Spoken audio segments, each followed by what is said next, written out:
ఆ భగవత్ అంటే భగవంతుడు చెప్పినటువంటి గీత అది. అందుకే భగవద్గీత ఏ విధంగా మనకు మార్గదర్శనం చేస్తుందని చెప్పడానికి ఓ చిన్న ఉదాహరణ చెప్తూ ఉంటారండి. గీతలో ఉన్నటువంటి బొమ్మ చాలండి. అంటే కూలబడిపోయినటువంటి అర్జునుడు గీతాబోధ చేస్తున్నటువంటి శ్రీకృష్ణ పరమాత్మ యొక్క బొమ్మ చాలు మనకు మార్గదర్శనం చేయడానికని ఒక ఉదాహరణ చెప్తూ ఉంటారు.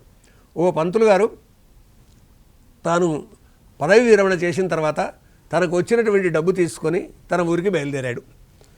పంతులు గారు పెద్ద మనిషి, తాను పాఠాలు చెప్పి వృద్ధాప్యంలోకి వచ్చిన తర్వాత ఈ పదవి విరమణ చేసిన తర్వాత ఆయన ఆ డబ్బునంతా, అంటే పూర్వకాలపు మనిషి కాబట్టి అంతా మూట కట్టుకొని అది వాటిని ఒళ్ళో పెట్టుకొని ఊరికి బయలుదేరాడు. ఊరికి వెళ్ళాల్సినటువంటి బస్సు వెళ్ళిపోవడంతో ఒక లారీలో కూర్చున్నాడు.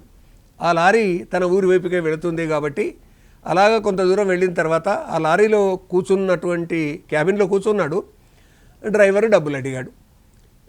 పంతులు గారు తన జేబులో ఉన్నటువంటి రూపాయలు తీసి అందులో నుంచి ఓ చిన్న నోటు తీసి అతనికి ఇచ్చాడు. అప్పుడు డ్రైవర్కు ఈ రూపాయల కట్ట మీద కన్నుబడింది. అతను పక్కనే కూర్చున్నటువంటి క్లీనర్కు సైగ చేశాడు. దాంతో వాళ్ళిద్దరూ కలిసి ఇతని దగ్గర ఉన్నటువంటి డబ్బులు ఆక్కోవడానికి ప్రయత్నం చేశారు. పంతులు గారు తన 2 చేతులను ఉపయోగించారు, కానీ వాళ్ళ చేతుల్ని ఆపలేకపోతున్నాడు. ఒకరు గొంతు మీద కూడా చేతులు పెట్టేశారు. ఆ సందర్భంలో క్యాబిన్లో అటు ఇటు చూస్తుంటే ఆయనకు ఎదురుగా ఒక గొప్ప బొమ్మ కనిపించింది. ఆ బొమ్మ ఏమిటంటే విషాదంలో పడ్డటువంటి అర్జునుని గీతాబోధ చేస్తున్న కృష్ణ పరమాత్మ బొమ్మ. ఇది శ్రీ భగవాను వాచ అనేటటువంటి కథగా ఒక పత్రికలో వచ్చింది. పంతులు గారు వెంబడే వాళ్ళిద్దరూ చేస్తున్నటువంటి పనిని ఆపే శక్తి లేక తాను పరిగెత్తుతూ ఉన్నటువంటి ఆ లారీ ఈ చక్రాన్ని తాను లారీని నడుపుతూ ఉన్నటువంటి దాని మీద 2 చేతులు వేసి గిరగిర ఒకవైపు తిప్పేశాడు. వీళ్ళు అజాగ్రత్తగా ఉన్నారు, అది వెళ్తూ ఉంది. వీళ్ళు డబ్బులు ఆకోవడానికి ప్రయత్నం చేస్తున్నారు, కానీ ఒక దిక్కు తిప్పే వరకల్లా వెంబడే స్టీరింగ్ ఒక దిక్కు తిప్పే వరకల్లా లారీ బోల్తా పడిపోయింది.